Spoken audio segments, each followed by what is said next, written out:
It was 6th grade, and it was the first time I was asked to ride the bus on my own. All I had to do was get home. My house was not far, but I had zero guidance from my parents, which I was used to. Well, I ended up going the wrong way, and I ended up all the way at the University of Washington, which is the opposite of my house. So I was really lost. We got some 6th graders here, but I was not very smart in 6th grade, so I was just really confused. I was asking strangers what to do. You know, I just wanted to see my mom. I started to cry, you know. So fast forward to today. I take the bus 12 times a week, at least 12 times a week, from quick commutes to school to adventures that span all across, like, the state, like, with lots of transfers. I'm pretty much the last person to ask for a car ride. It took me 4 years to develop the skills I have now, and I've learned 3 essential life lessons from that.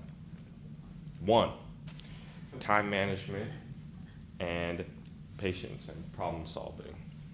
The metro is not consistent. You have to calculate if the bus is going to be early, late, and like how fast you can walk there. These years trained me. My problem solving skills also have improved. A lot of people don't take the bus because they're afraid of its inconsistencies. It's easy to see the appeal of just being able to hop inside your car. But I've learned that it's easy to get used to these inconsistencies and adapt to them. The times don't even fluctuate as much as you might think. I can plan ahead on the bus apps and walk even at certain speeds to reach the bus on time and enjoy the walk around me. It's taught me to be patient, resilient, and level-headed.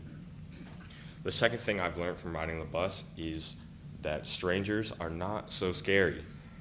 I used to be really afraid of strangers, especially some of them special strangers in Seattle. And I probably still would be if it wasn't for what I've learned from the bus. I've learned a lot about who I am too. I've learned to embrace the diversity that the bus has to offer because the metro is like a connection point for the whole city.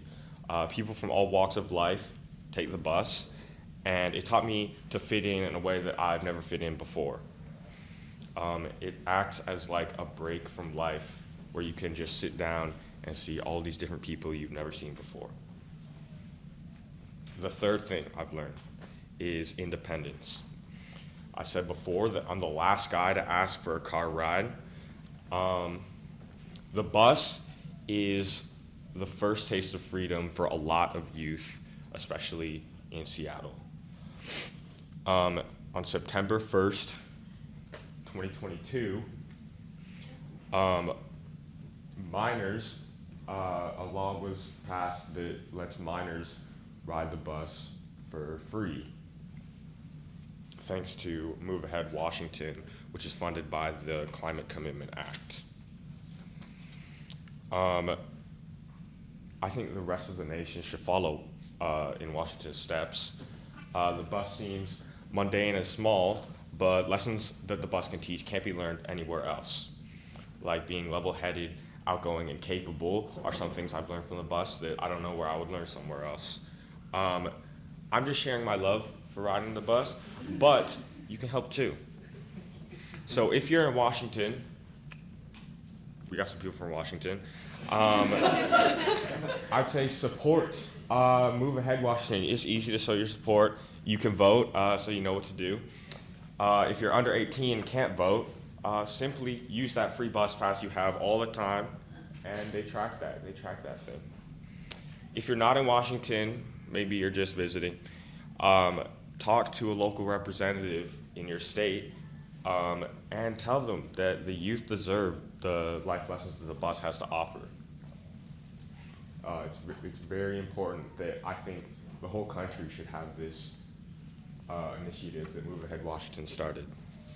So with all that said, next time you open Google Maps, maybe click on the bus route option, even if it takes a little longer.